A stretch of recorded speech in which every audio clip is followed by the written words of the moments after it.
भद्रं कर्णेभिः शृणुयाम देवाः भद्रं पश्येमाक्षभिर्यजत्राः स्थिरैरङ्गैस्तुष्टुवांसस्तनूभिः व्यशेम देवहितं यदायुः स्वस्ति न इन्द्रो वृद्धस्रवाः स्वस्ति न पूषा विश्ववेदाः स्वस्ति नस्तार्क्ष्यो अरिष्टनेमिः स्वस्ति नो बृहस्पतिर्दधातु। ॐ शान्ति शान्ति शान्तिः।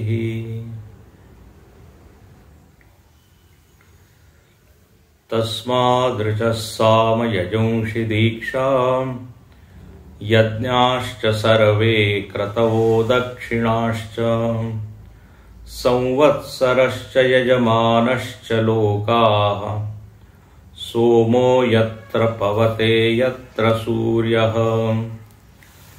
तस्माच्च देवा बहुधा सम्प्रसूताः साध्या मनुष्या पशवो वयांसि प्राणापानो व्रीहियवौ तपश्च श्रद्धा सत्यं ब्रह्मचर्यं विधिश्च तस्माच्च देवा बहुधा सम्प्रसूताः साध्या मनुष्या पशवो वयांसि प्राणापानौ व्रीहियवौ तपश्च श्रद्धा सत्यं ब्रह्मचर्यं विधिश्च। तस्मात्, इन 2-3 मंत्रों को यदि हम देखें तो उसकी शुरुआत तस्मात् शब्द से हो रही है। तस्मात् मतलब पुरुषात्, उस पुरुष से, अक्षरात्, उस अक्षर से यह अनुभूयमान जगत व्यक्त हुआ। जगत के कितने घटक हम लोग देख पाते हैं, अनुभव कर पाते हैं, उनका यहां पर वर्णन है। पूरे जगत को देखना तो असंभव है, लेकिन यहां पर एक लंबी सूची दी हुई है कि ये सब आया। तो ये एक नमूना, सैंपल इसको कहते हैं। इससे आप कल्पना कर लीजिए कि सब कुछ आया। तो पहले बताया कि पंचतत्व आए, फिर विराट आत्मा का वर्णन हुआ, फिर जीव के संसरण का वर्णन हुआ, उसके बाद जीव जो कर्म करता है तो कर्म करने के कितने घटक है, कर्म के लिए क्या क्या आवश्यक है, उन सब का यहां वर्णन हुआ। जैसे गीता के 18वें अध्याय में बताया, अधिष्ठानम तथा कर्ता करणम च पृथक विधम विविधाश्च पृथक चेष्टा दैवम चैवात्र पंचमम। मनुष्य कर्म करता है तो उसके लिए किन किन वस्तुओं की आवश्यकता है, वो वहां संकेत किया। शरीर चाहिए, करण चाहिए, क्रिया उसमें होनी चाहिए, तब जाके कर्म का सम्यक रूप से संपादन हो सकता है, अनुष्ठान हो सकता है। तो यहां पर भी श्रुति ने उन सारे तत्वों का वर्णन किया जो कि कर्म के लिए आवश्यक है। सबसे पहले तो कर्ता चाहिए, उसको यहां कहा यजमान। उसके बाद उस कर्म का ज्ञान चाहिए, उस ज्ञान के लिए एक सोर्स चाहिए, स्रोत। तो बोले वो है वेद, तो वेद भी आए। फिर उस कर्म का समुचित जो फल है वो फल क्या मिलेगा, तो ये भी बताया। चंद्रलोक, सूर्यलोक इत्यादि। उसके बाद उसकी विधि बताई, देश काल का वर्णन हुआ, संवत्सरश्च। तो देखिए श्रुति यहां पर इस सच्चाई को मना नहीं करती कि व्यावहारिक धरातल पर इन सब की सत्ता है। ध्यान से सुनना, व्यावहारिक धरातल पर एक जीव है, वो करता है, कर्म एक जीवन की सच्चाई है। फिर कार्य कारण का संबंध इस जगत में विस्पष्ट है, हेतु फलात्मक जिसको कहते हैं, हेतु और फल।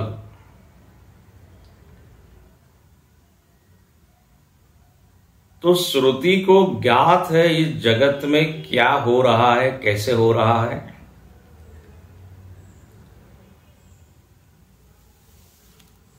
श्रुति व्यावहारिक सत्य को भी दिखाती है, लेकिन बार बार याद भी कराती है कि इसका मूल क्या है। जब आप मूल तत्व को देखेंगे तो ये व्यावहारिक धरातल मिथ्या सिद्ध हो जाएगी। जब इसको हम ट्रांसेंड करते हैं, अंग्रेजी में कहते हैं, इसके परे जाकर सोचते हैं कि ये आखिर सारा पसारा आया कहां से है, प्रपंच। सृष्टि के बारे में श्रुति चिंतन ही नहीं करती ऐसा नहीं है, वो अज्ञानी नहीं है। वेद को सर्वज्ञ कहा है, तो सर्व का वर्णन है, लेकिन सर्व के साथ जो सर्वातीत है, जो सर्व कारण है, उसका भी वर्णन है। जो भौतिकवादी दर्शन है उसमें कर्ता, कर्म, क्रिया, फल, करण, इनका तो बड़े अच्छे से वो क्या इसका स्वीकार करते हैं, लेकिन इसके ऊपर की बात नहीं कह पाते। तो यहां लगभग हर मंत्र में श्रुति बताती है, डोंट फॉरगेट द रूट्स, कहते हैं ना, अपने रूट को न भूलिए, मूल को न भूलिए। जब लोग विदेशों में जाते हैं तो बड़े लोग उनको सलाह देते हैं, आप जा रहे हैं विदेश में, धन कमाइए, खूब प्रोग्रेस कीजिए, लेकिन रूट को मत भूलिए।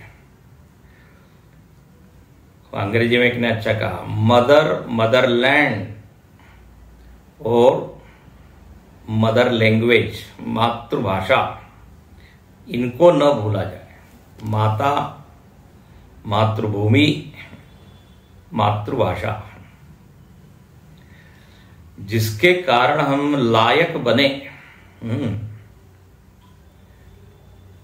उसको भूले ना। ये व्यावहारिक चीज हम बता रहे हैं। हमारे स्वामी जी बड़ा कहते रहे, बोले जिस भारत ने आपको लायक बनाया, अब आप उसी को गाली देते हैं बाहर जाके कि भारत में ये ठीक नहीं, वो ठीक नहीं। अरे यहां तक पहुंचे हैं आप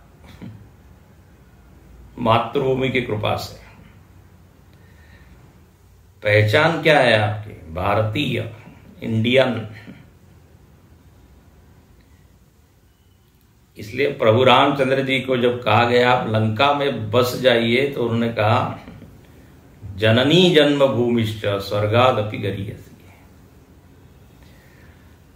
तो ये हम क्यों बता रहे हैं? व्यावहारिक स्तर पे भी हमको अपने मूल को भूलना नहीं चाहिए। तो यहां तो एकदम ऊंचे स्तर से कहा कि पूरा जगत जिस पुरुष से आया, जिस चैतन्य को आया, उसको श्रुति याद कराती है। श्रुति कहती है जब आप ऊपर से देखेंगे तो जगत मिथ्या दिखाई देगा। इसलिए ये वाक्य जो आता है, ब्रह्म सत्यम जगन मिथ्या, पहले ब्रह्म का साक्षात्कार कीजिए, फिर जगत को झूठा बोलिए।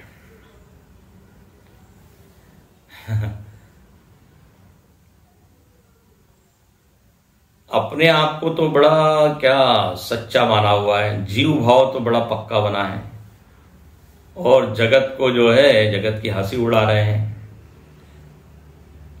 जगत तो मिथ्या है इत्यादि। ये आधा अधूरा दर्शन नहीं। श्रुति समग्र रूप से इस सत्य को, इस जगत को जानती है, जानने के बाद फिर मिथ्या कहती है। ये ध्यान से सुनिए, हेतु फल कार्य कारण ये बिल्कुल सुसंगत सब कुछ है यहां, ये अच्छी तरह से ज्ञात है श्रुति को कि दिन क्यों हो रहा है और मौसम क्यों बदल रहा है और व्यक्ति नीचे क्यों गिर रहा है और हवा क्यों चल रही है। तो ये समग्र दृष्टि है उसकी, हॉलिस्टिक विजन जिसको कहते हैं। कई बार तो जो जगत को मानने वाले लोग हैं वो बोलते हैं हम इतना ही जानते हैं, इसके आगे नहीं जमा। फिजिक्स वाले को पूछा जाए तो केमिस्ट्री उसको मालूम नहीं, केमिस्ट्री वाले को पूछा जाए बोले वो हमारा क्षेत्र नहीं। अब देखिए ना, हर व्यक्ति के ज्ञान की क्या है, एक सीमा है, इतना ही जानते हैं, मतलब समग्र ज्ञान नहीं है। इस जगत की बात कर रहे हैं, जगत का जो लोग जगत को ही मानते हैं, इसके आगे कुछ नहीं मानते। तो यहां पर पुनर्जन्म को बताया, जीव का संसरण बताया। अब बताइए, ये विषय तो ऐसे हैं कि कभी भी हमको प्रत्यक्ष प्रमाण से समझ में आएंगे ही नहीं है। सबसे बड़ा चमत्कार मतलब ये व्यक्ति का जन्म है। उड़िया बाबा जी महाराज के पास वो एक ब्रिटिश इंग्लिश ऑफिसर आया था। वो खोज रहा था कि इस भारत में कोई चमत्कार करने वाले कोई साधु है क्या, संत है क्या। उड़िया बाबा जी एक बहुत बड़े संत हुए, स्वामी अखंडानंद जी महाराज उनको गुरुतुल्य मानते थे। स्वामी अखंडानंद जी भी बड़े संत हुए, वृंदावन के उत्तर भारत में काफी वो प्रसिद्ध है, आज भी उनका आश्रम है। तो वो उड़िया बाबा जी के पास जो व्यक्ति गए, उन्होंने कहा कि आप कुछ चमत्कार बताइए। बोले यही बड़ा चमत्कार है कि एक बूंद से इतना बड़ा शरीर जो है वो प्रकट हो गया, और वो सोच भी रहा है और बोल भी रहा है और सुन भी रहा है। कैसे ये सब बन गया या बन जाता है, आश्चर्य है ना ये। तो श्रुति जो है संकेत करती है। तो जीव का संसरण, जीव के अस्तित्व को माना, उसके कर्मों को माना, फलों को माना।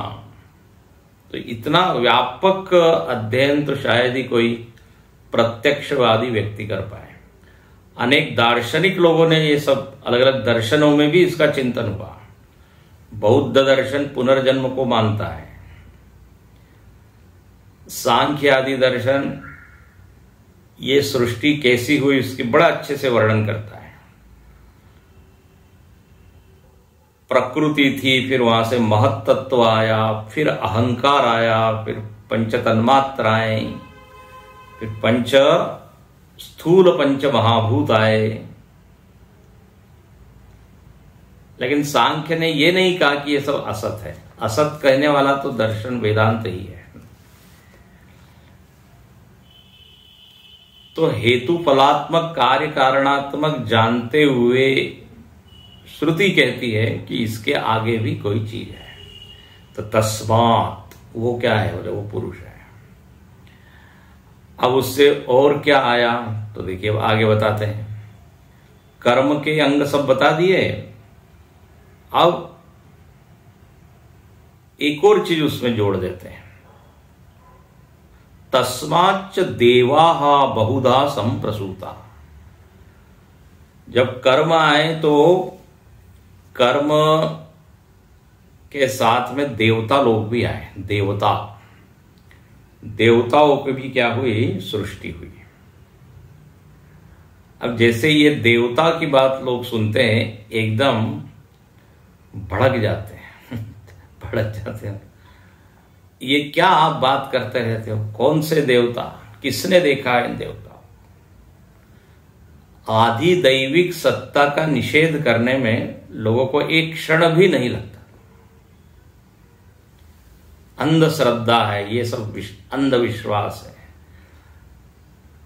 आदि भौतिक सत्ता तो है, लेकिन आदि दैविक सत्ता नहीं स्वीकार कर पाते। अब यहां पर कहते हैं कि यदि आप कर्म कर रहे हो, यज्ञ कर रहे हो, तो यज्ञ का फल जो देने वाला है वो देवता को भी मानना पड़ेगा कि नहीं? देवता यदि हो ही नहीं तो यज्ञ बेकार है। फिर इंद्राय स्वाहा, इंद्र है ही नहीं। वरुणाय स्वाहा, वरुण नाम की कोई चीज नहीं। तो फिर ये सब दक्षिणा फालतू गई, व्यर्थ। तो यहां पर कहा कि नहीं, एक सत्ता वो है जो परोक्ष है, प्रत्यक्ष नहीं है।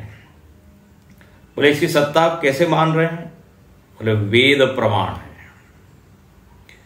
देखिए मजेदार बात है, जो लोग प्रत्यक्षवादी होते हैं ना, उनको लगता है प्रबलतम प्रमाण प्रत्यक्ष है।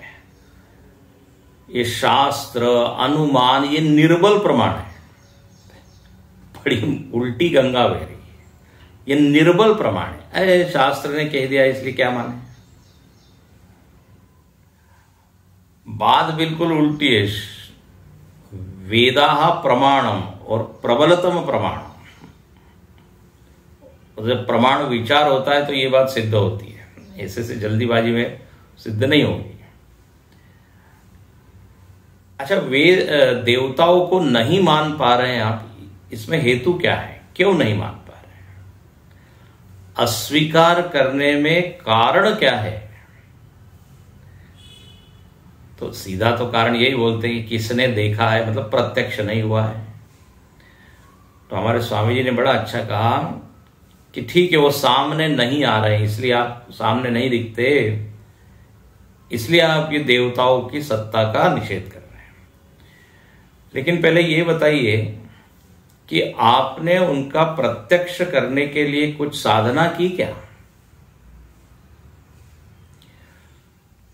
उसके प्रभाव को देखने के लिए जो उपासनाएं बताई वो की क्या? बिना किए आप फल का निषेध कर रहे हो। जो बताया वैसा करो और फिर नहीं अनुभव हो तो फिर रिजेक्ट करो। बहुत अच्छा है तर्क। निषेध करने में एक ही हेतु है, वो है पाचन शक्ति हमारी कम है। प्रत्यक्ष के साथ रहने का इतना अभ्यास है कि परोक्ष को परोक्ष है ये मानना, मतलब बोले ये तो कहीं हम धोखा तो नहीं खा जाएंगे। मैं कहता आँखिन के देखिए, आंख से जब तक देख नहीं लेता तब तक मैं स्वीकार नहीं करता।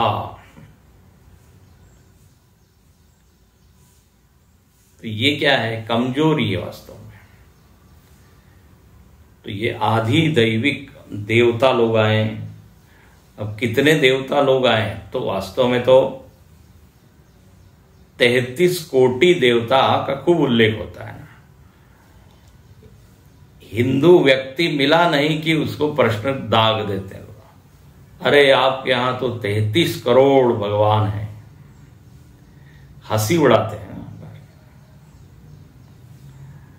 अच्छा, कई लोग वो समझते नहीं वो 33 कोटि क्या है। हमारे स्वामी जी बता रहे थे, बोले एक कहीं गए तो वो मंदिर में एक दीवार पर इतने सारे देवता वहां बना दिए। बोले ये सब क्या है? 33 कोटि देवता है। देवताओं को बताने में क्या, बनाने में कोई कठिन बात नहीं है। एक जैसे ही दिखते हैं सारे देवता, मुकुट अलग अलग बना दीजिए तो 33 कोटि हो जाएंगे। तो दीवार पूरी भरी हुई थी।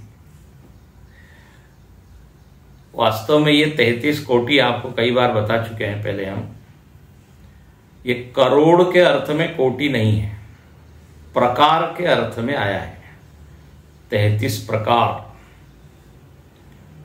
12 आदित्य, 11 रुद्र, 12 आदित्य, 11 रुद्र,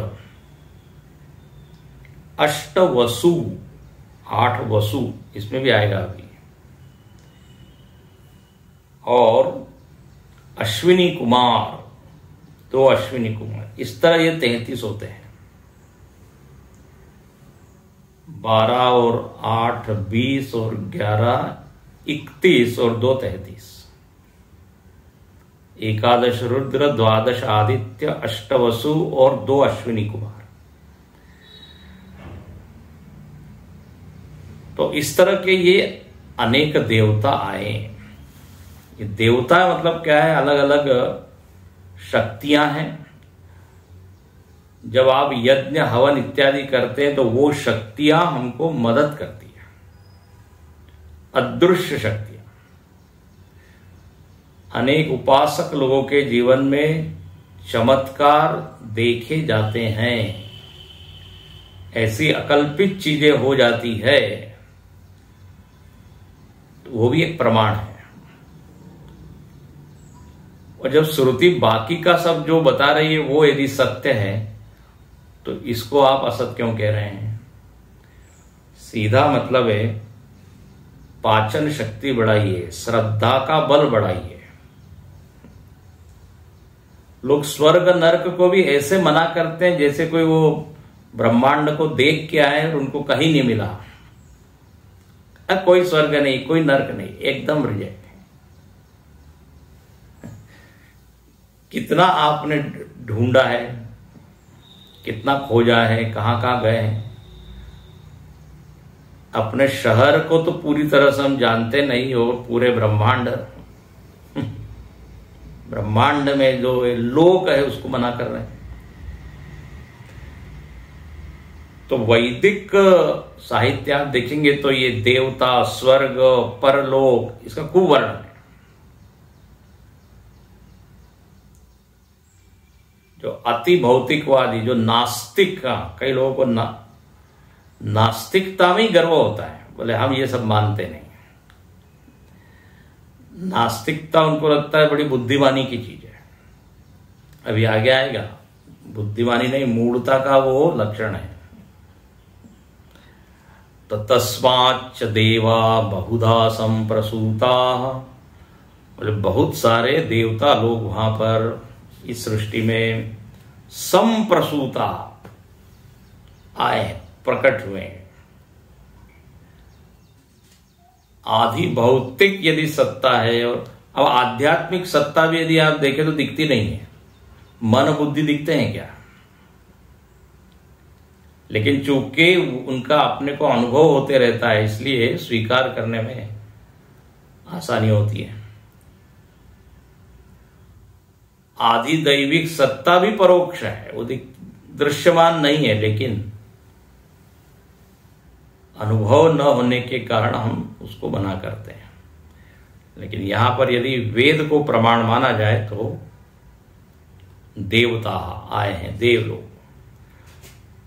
अब यज्ञ आगादी कर रहे हैं तो उसको तो मानना ही पड़ेगा ना। अब जैसे हम कोई काम करना है हमको, बोले आज काम नहीं हो पाएगा, क्यों? बोले वो व्यक्ति नहीं है, हाँ, जिनके मदद से वो काम होना था, तो काम की सफलता के लिए उस व्यक्ति की जरूरत है कि नहीं? व्यक्ति यदि नहीं है तो बोले नहीं होगा काम। बोले हमको बंबई जाना पड़ेगा, क्यों? बोले वो व्यक्ति वहां है। अर्थ क्या हुआ? अब हम कर्म कर रहे हैं और वो व्यक्ति है ही नहीं, देवता है ही नहीं, तो सारा कर्म कांड 80,000 ऋचाएं बेकार हो जाएगी। क्योंकि वो इतने सारे देवताओं की चर्चा करती है। अनेक देववादी है कर्म मीमांसा दर्शन, एक ईश्वर को नहीं मानता, देवताओं को मानते हैं। और वो कहते हैं जब आप मंत्रों का उच्चारण करते हैं तो वो देवता वहीं प्रकट हो जाते हैं सूक्ष्म रूप में। देवताओं का अस्तित्व मंत्रों में छिपा है, ऐसा कहते हैं। मंत्रोच्चारण से उनका अस्तित्व प्रकट होता है और वो फिर कृपा करते हैं। ऐसी श्रद्धा है, ऐसी मान्यता है। तो कहते हैं तस्मात् च पुरुषात् कर्मांग भूता देवाः। देखो देवता प्रकट हुए, और देवता भी क्या है? कर्म के अंग है, कर्मांग भूता।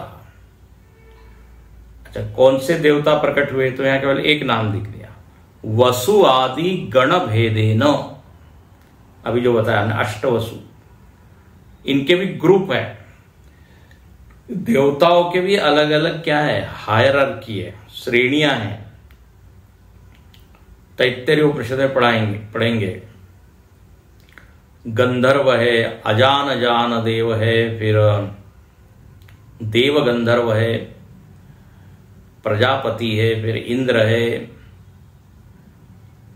अलग अलग देव है, गण है, उनके ग्रुप है। वस्वादि गण भेदेन संप्रसूता। आजकल भी ग्रुप होते हैं ना, बोले हमारा ग्रुप, उनका ग्रुप, व्हाट्सएप ग्रुप। देवताओं के भी कोई ग्रुप होते होंगे, एक दूसरे को मैसेज भेजते होंगे। तो वस्वादि गण भेदेन संप्रसूता, अच्छे से उत्पन्न हुए। फिर कौन प्रकट हुए? साध्या। साध्या मनुष्य पशवो वयांसी। तो साध्या का अर्थ देखिए, लिख दिया देव विशेषाः, विशेष रूप से एक विशेष टाइप के देव। जैसे अभी कहा, भले ही एक लोक है देवलोक, लेकिन उसमें भी अलग अलग तरह के। अब एक ही शहर होता है, शहर में कोई ऑफिसर है, तो कोई इंजीनियर है, तो कोई दुकानदार है, तो कोई मजदूर है, तो कोई डॉक्टर है। तो हर तरह के लोग है कि नहीं? सब है मनुष्य ही। ऐसे है सब ये देवता, लेकिन इनमें भी टाइप से अलग अलग प्रकार। तो साध्या, हम लोग जब वो आरती बोलते हैं तो उसमें साध्या शब्द आता है ना, राजाधिराजाय प्रसय्यसायिने, उसमें आता है साध्या देवा। आप यदि मंत्र को पढ़ेंगे तो उसमें दिखेगा साध्या संति देवा, पुरुष सूक्त में भी आता है। तो देव विशेषाः। फिर मनुष्याः। देखो सृष्टि केवल आत्मा की ही बात नहीं करती, मतलब मनुष्य लोग आए। अच्छा, मनुष्य का क्या लक्षण है भाई? श्रुति ने एक शब्द दे दिया, भाष्यकार ने, बहुत ही अच्छा। मनुष्य मतलब कर्माधिकृताः। यदि कोई आपसे पूछे मनुष्य किसको कहते हैं, तो ये परिभाषा दे दीजिए, कर्माधिकृताः, कर्म में जिसका अधिकार है। कर्मण्येवाधिकारस्ते। तो ये जीव की अपनी विशेष क्या है? क्वालिटी है, गुण है। वो कर्म कर सकता है, कर्म बदल सकता है, कर्म बिगाड़ सकता है, कर्म बना सकता है। कितनी चॉइसेस दी हुई है देखिए मनुष्य को,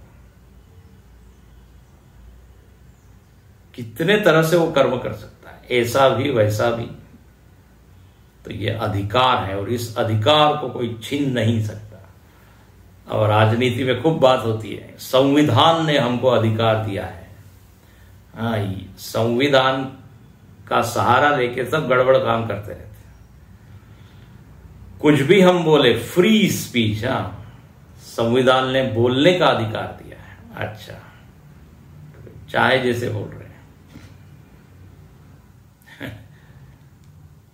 कर्म का अधिकार है तो दुष्ट कर्म कर रहे हैं, पाप कर्म कर रहे हैं। तो पुण्यात्मा भी होता है व्यक्ति, पापात्मा भी। अच्छा, तो मनुष्य, फिर पशवः, मनुष्य के साथ क्या है, पशु लोग भी आए हैं। अच्छा भाई, कौन से पशु आए? तो अब यहाँ पशुओं की कोई गिनती नहीं कर दी कि हाथी, घोड़ा, कुत्ता, बिल्ली, ऐसा नहीं। यहां बड़ा अच्छा भाष्यकार ने लिखा, पशव ग्राम्या आरण्या। दो तरह के पशु होते, कुछ पालतू पशु है और कुछ जंगली पशु। ग्राम्य और आरण्य। मतलब किसी ने कहा कि शंकराचार्य जी के जमाने में भी लोग पशु पालते थे, बिल्कुल पालते थे, गायों को पालते ही थे। तो अब आजकल दूसरी चीज भी पालते हैं लोग, इसलिए बाहर लिखा रहता है बी अवेयर ऑफ डॉग। स्वामी पुरुषोत्तमानंद जी कहते थे, और डॉग के बजाय गॉड लिखना चाहिए। बी अवेयर ऑफ गॉड, भगवान भी है, उसकी ओर ध्यान नहीं है। वो एक जैन मुनि थे, वो कहते थे देखो कैसा युग बदल रहा है। पहले लोग लिखते थे क्या, शुभ लाभ बाहर, फिर लिखते थे सुस्वागतम, फिर लिखते हैं वेलकम, अब लिखते हैं कुत्ते से सावधान। और आप जैसे ही प्रवेश करते हैं एकदम वो न कर्मणा न प्रजया, हाँ अपनी भाषा में बोलता है वो, मजाक कर रहे हैं। अब उसकी गलती नहीं, उसका तो कुत्ते का यही नियम है कि कोई अनजान दिखा कि भूखना। खैर, तो ग्राम्य और आरण्य, वाइल्ड, आरण्य जंगल में रहने वाले पशु, तो दोनों तरह के पशु आए। फिर पक्षी आए, वयांसी। पक्षी भी इसी सृष्टि के क्या है, जीव है, वयांसी कहते हैं उसको, पक्षिण। तो तोता, मैना, चिड़िया, सारे पक्षी लोग आए। पक्षी को पक्षी क्यों कहते हैं? कि उनमें पक्ष होते, पंख होते हैं, दायां बायां, उसी के सहारे वो उड़ते हैं। पक्षी की ताकत किसमें है? पंखों में है। विशेष रूप से आप गिद्ध वगैरह को देखिए, जो बड़े बड़े पक्षी होते हैं, वो हिरण और ये सब प्राणियों को उठा लेते हैं अपने पंजे के बल पे और पंखों के बल से। एनिमल प्लैनेट यदि आप वो देखें तो उसमें सब दिखाते हैं। सबसे भयंकर मतलब ये गरुड़ जो पक्षी, जो भारी गिद्ध जो होता है, तो उनमें जो है ताकत भगवान ने दी हुई है। भगवान ने देखिए सबको एक एक शक्ति से क्या किया हुआ है, संपन्न किया हुआ है। बोले हर पशु या पक्षी के बाद एक एक चीजें अपनी आत्मरक्षा के लिए या शिकार करने के लिए। तो वयांसी पक्षिणा, उसके बाद क्या आया, प्राणापान, प्राण और अपान। अब ये मनुष्य लोग जी रहे हैं, पशु पक्षी जी रहे हैं, तो जीने के लिए श्वास की जरूरत है। तो श्वास को कैसे लिया जाए, कैसे छोड़ा जाए, तो बोले वो है प्राणपान। यहां लिखते हैं जीवनम च मनुष्यादीनाम प्राणापानौ। मनुष्य जी रहा है इस प्राण और अपान के बल पे, ऑक्सीजन ले रहा है, कार्बन डाइऑक्साइड छोड़ रहा है। ये भगवान ने सब व्यवस्था बहुत ही सुंदर बनाई हुई है। अच्छा, और ये सेल्फ डिपेंडेंट है, कुछ करना नहीं है कि कोई ऑक्सीजन सिलेंडर ऑक्सीजन पैदा करना है, सब यहां उपलब्ध है, बस उसको ठीक से मेंटेन करना ये मनुष्य का काम है, वो भी ठीक से नहीं कर पाता आदमी। ऑक्सीजन दूषित हो गई, अब आगे चल के मालूम नहीं, ऑक्सीजन लेने के लिए कहीं हमको जाना पड़ेगा, 2 घंटे बोले शुद्ध ऑक्सीजन लेके आ गए, तब जीवन क्या कहते हैं दिन भर ठीक से रहेंगे। जैसे गाड़ी में पेट्रोल भरते हैं ऐसे। तो भगवान ने तो व्यवस्था दी है, इतना ये सुंदर प्लैनेट कहते हैं ना, इतना बढ़िया ग्रह, पृथ्वी जैसा ग्रह नहीं, हरे भरे जंगल है, पशु पक्षी है, खनिज पदार्थ है, अन्न है, सब कुछ है। वसुंधरा, पृथ्वी का नाम है वसुंधरा। वसुधा धन, उसको धारण करने वाली है। जीने लायक जितनी चीजें, जीने की आवश्यक चीजें, वो सब इस सृष्टि में या पृथ्वी पर है। तो प्राणापानो, फिर देखिए आगे आ ही गया, व्रीहि यवौ हविरर्थौ, ये जो धान्य है, फसल है, जौ इत्यादि, धान जो इत्यादि। अब देखिए पृथ्वी में ये सामर्थ्य डाल दी, और अद्भुत है, एक बीज आप डालते हैं और मालूम नहीं कितने करोड़ों, उसमें से करोड़ों टन वो अन्न निकलता है। एक फल में कहते करोड़ों पेड़ हैं, एक बीज में, है ना, एक बीज के पेट में तरु कोटि। यह अद्भुत सामर्थ्य पृथ्वी में आ गई, ये भगवान ने। अब इसको देखकर कौन ये बोलेगा कि कोई शक्ति है नहीं? खुली आंख से जब देखेंगे तब दिखाई देगा, तब स्वीकार होगा। केवल बंद आंख, मतलब एक सीमित दृष्टि से देखेंगे, जैसे घोड़े के ऊपर वो ब्लिंकर्स लगा देते हैं, वो रास्ता ही दिखता है। इसे मनुष्य जो है वो बहुत सीमित बुद्धि से सोचता है, तो प्रत्यक्ष को ही मानता है, बाकी की तो मानता ही नहीं है। लेकिन यदि खुली आंख से देखे तो लगता है कि ये कोई एक बुद्धिमान व्यक्ति, महाबुद्धिमान, जिसने सब बनाया। तो व्रीहियौ, उसके बाद क्या आया? तपश्च, तप आया। ये तप क्या चीज है? तो बोले कर्मांग। तप की पहली परिभाषा दे दी कर्मांग, मतलब ये कि यदि आपको कर्म करना है तो एक गुण चाहिए, वो है तप। तप वो कर्म का एक अंग है, वन पार्ट। यदि कष्ट सहन करने के लिए हम तैयार न हो तो भूल जाइए आप,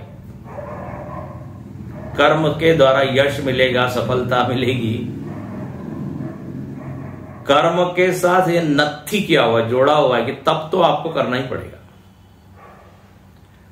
चाहे वो कर्म कोई भी हो, लौकिक वैदिक।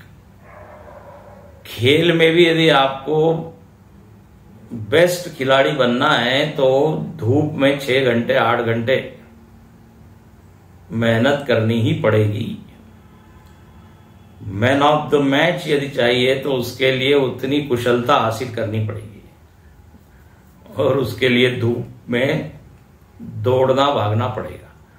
मैचेस जो है एसी कमरे में नहीं होता, मतलब जो बाहर के खेल है, तो कष्ट तो सहन करना ही पड़ता है।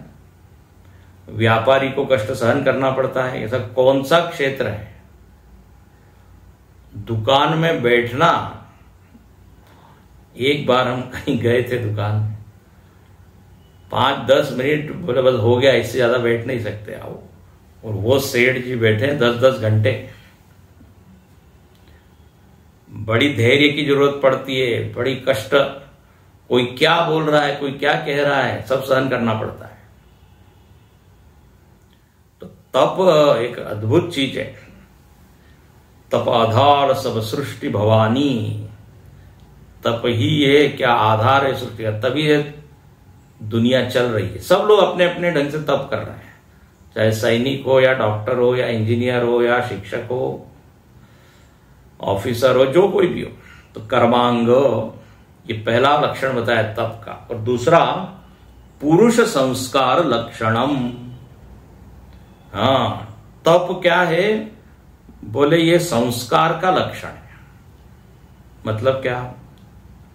यदि आपको सिविलाइज्ड बनना है, एक संस्कारित व्यक्ति, अच्छा व्यक्ति बनना है, तो मनमाने ढंग से जीवन जी के व्यक्ति सदाचारी नहीं कहलाता। सदाचारी या संस्कारी व्यक्ति तभी बनता है जब वो प्रतिकूलता को सहन करे, कष्ट को सहन करे। तान तितिक्षस्व भारत आगमापायिना नित्या। भगवान कहते हैं तुमको यदि अमृत चाहिए तो पहले क्या करो? तप करो। तो जो भी संस्कारी लोग हुए हैं उन्होंने क्या किया है? तप किया है। तो तप संस्कार लक्षणम। और तीसरा इस तप के बारे में बताते हैं, स्वतंत्रम च फल साधनम। ये तप वैसे तो कर्म का एक अंग है, कोई भी कर्म करना है तो तप करना पड़ता है, लेकिन एक यहां बहुत अच्छी बात बताई कि तप इटसेल्फ इज वन साधना। कोई तप के लिए तप करता है, किसी और कर्म का अंग न होकर के। अब कोई बोले उपवास कर रहे हैं, उपवास, तो कोई प्रयोजन नहीं है। उपवास के लिए उपवास कर रहे हैं, ये नहीं कि वो भगवान प्रसन्न हो जाए, वो देवता प्रसन्न हो जाए, बोले नहीं। स्वतंत्र फल साधनम, केवल वो तप कर रहा है तो उस तप का भी एक फल होता है, कष्ट सहन करने का भी क्या है? फल। स्वतंत्र है तब फल देने में। तो इस तरह यहां पर तप आया, ये भगवान ने सामर्थ्य अपने भीतर डाल दी।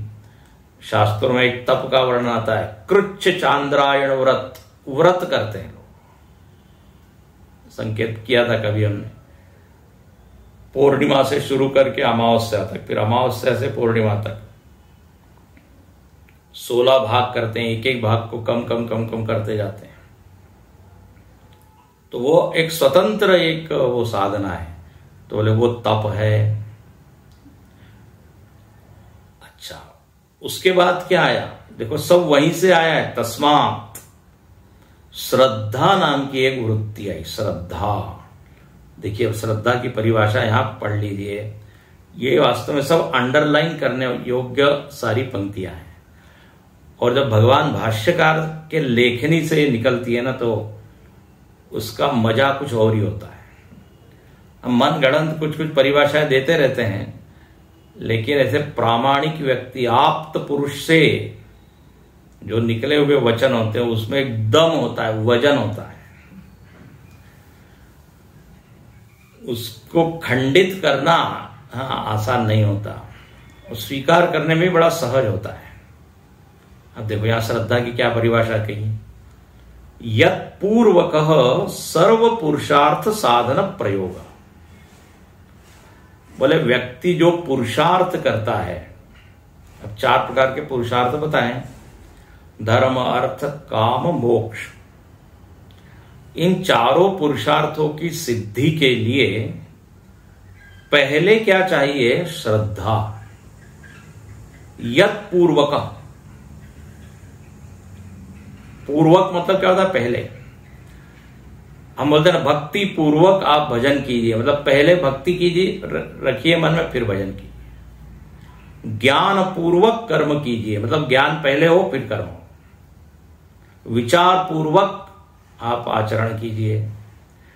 तो ऐसे ही श्रद्धा पूर्वक पुरुषार्थ व्यक्ति करता है। जब उसकी श्रद्धा होती है तभी वो धर्म करता है, तभी वो मोक्ष के लिए प्रयत्न करता है। अच्छा, पुरुषार्थ का एक अर्थ होता है प्रयत्न, तो वो भी सामान्य अर्थ है और वो भी सरल है। बिना श्रद्धा रखे हुए कोई व्यक्ति अंधेरे में कोई प्रयत्न नहीं करता। उसकी श्रद्धा होती है कि यहां जाने पर ये मिलेगा, ये करने पर ये मिलेगा, तो ये क्या हो गई? श्रद्धा। तो पुरुषार्थ के पहले श्रद्धा।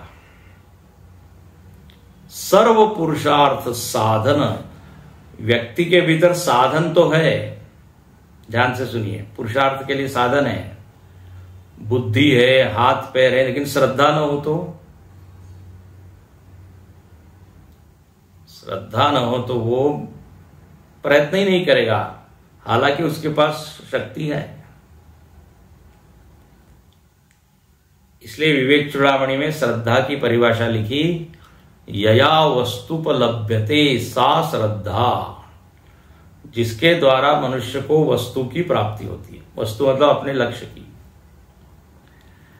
अच्छा, दूसरा इस श्रद्धा का लक्षण बताया, चित्त प्रसाद। वाह,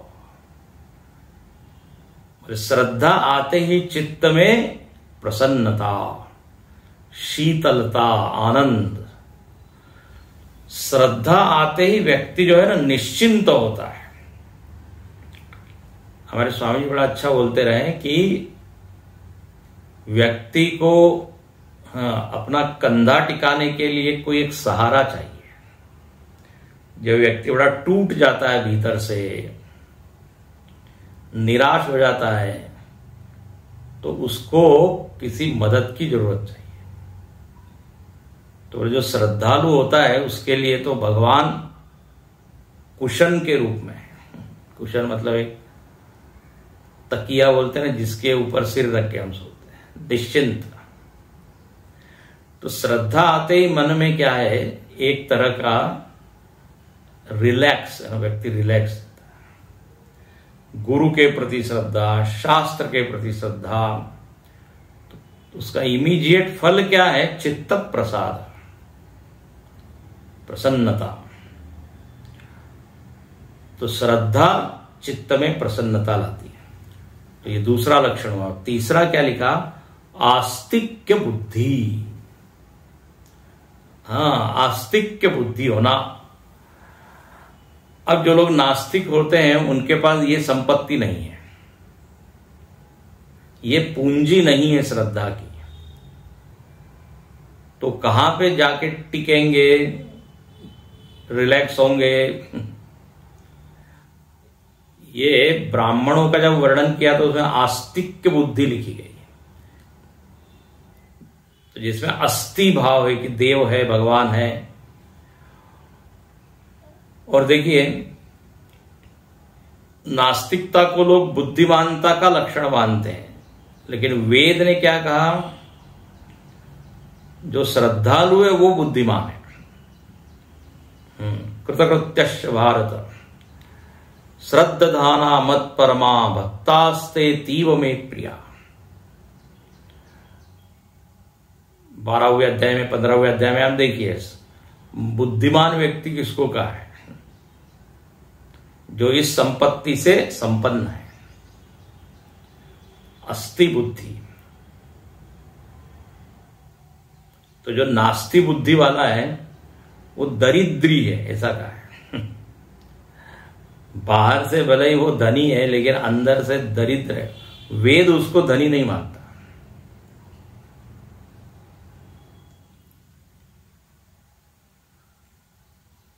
परमार्थी नहीं तो भिकारी, ऐसा समर्थ रामदास स्वामी ने मराठी में कहा। जो परमार्थ में विश्वास नहीं करता वो भिकारी है। तो आस्तिक्य बुद्धि ये बहुत बड़ी संपत्ति है। तो श्रद्धा, श्रद्धा के 3 लक्षण बताए। जिसके होने पर व्यक्ति पुरुषार्थ करता है, जो चित्त को प्रसन्न करती है वो वृत्ति, और तीसरी बात अस्थि भाव होना। देखा नहीं है हमने, लेकिन ये भाव होना, ये है विश्वास होना। अच्छा, उसके बाद क्या आया? सत्यम ब्रह्मचर्यम विधिश्च। उसके बाद आया सत्य, श्रद्धा सत्यम ब्रह्मचर्य। सत्य किसको कहते हैं? एक से पूछा सत्य किसको कहते हैं? बोले जो मैं कभी नहीं बोलता उसको कहते हैं सत्य। झूठ ही लेना झूठ ही देना, झूठ ही भोजन झूठ चबेना। गुरुजी श्लोक सुनाते हैं, झूठ मद झूठमिदम झूठा झूठ मुदच्यते। जिसका जीवन झूठ से भरा हुआ है, या उसका वर्णन नहीं करते। बोले सत्य मतलब झूठ से रहित, अनृत वर्जनम। देखो, अनृत मतलब मिथ्या, झूठ, उसका जो त्याग करें, बोले वो है सत्य। और अच्छे से बताते हैं, सत्य मतलब यथा भूतार्थ वचनम। जो जैसा है वैसा बोलना, वैसा बताना। यथाभूत तथा एव वचनम। उसमें मिर्च मसाला डाल के घुमा फिरा के बोले वो मिथ्या हो गया, मिथ्या भाषा।